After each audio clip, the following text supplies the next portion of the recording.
Sugru is a moldable glue. It's a brand new material, and it's an invention that began about 10 years ago when we first started to develop the chemistry and launched to the marketplace 4 years ago via e-commerce. And it is a global story from the very start, because the product that was produced for that launch we thought would last us for 6 months. It actually lasted for 6 hours, and it went to 17 countries. So we were global from the word go. And it's an amazing power of e-commerce and the word of mouth and the social media support that a brand can receive early to get out into its consumer base wherever they may be. So that is from about 2010. We've been growing that e-commerce environment, now reaching about 500,000 people in 157 countries. But my role relates to retail, so I joined them 2.5 years ago to start to capitalize on that global opportunity and start to really think about shops. Now, as I said, we manufacture here in Hackney in East London, so UK was always going to be our home territory, and this is where we wanted to really start to learn our retail lessons, and that's been an amazing journey over the last 2.5 years. But our first territory then to follow was the USA, and that comes from the very early data analytics based on our e-commerce growth, that was the strongest pull of a market. So the USA and the UK have sort of now come to the fore as these key retail territories for us. But keeping that in balance is fascinating, because of course the UK is a very strong, very vibrant territory, but it's only really about 1/10 of the size of the US. So when you're starting to look at how to really manufacture to those opportunities, and we manufacture every single pack of Sugru in Hackney, it's a challenge. It's absolutely a challenge. But global from the get-go, and we want to be global going forward, but it is going to be an exciting ride. It's a great question as to the balance of global versus domestic, and it's all going to be a question of volume, really. So we're going to have the UK as our largest penetrated market for at least another year, year and a half. But as we just spoke about, the US is going to explode for us just by volume alone. So even securing one retail partner in the US is going to potentially be a ×10 of what we've been doing here in the UK.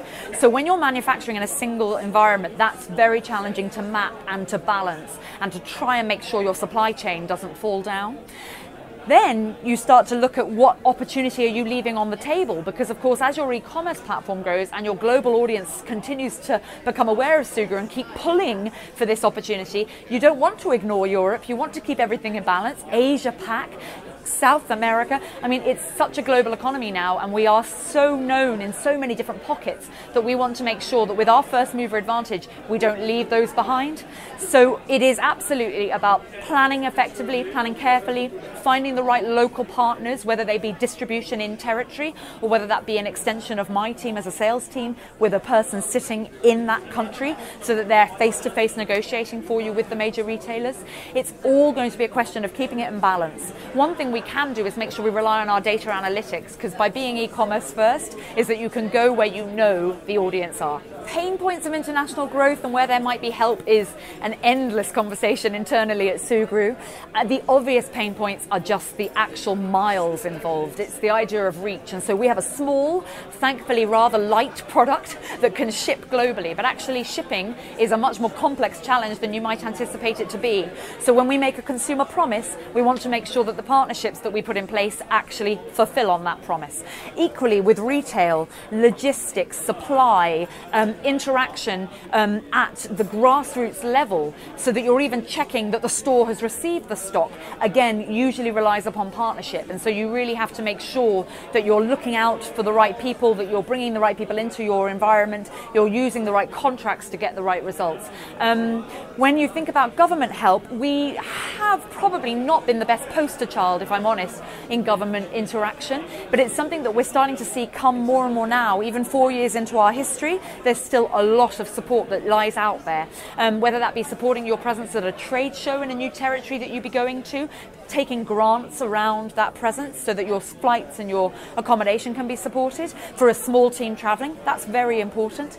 We obviously have a manufacturing facility and an R&D function around our product. Big spaces there for support from either your local council in Hackney all the way up to the UK looking for scientific expansion out of products and materials. And then when we use our entrepreneur and our founder, Jane, as a voice piece for our brand, we push her into territory environments where government representation will be available so that she can really speak to Sugru's exciting story and where they may be able to help.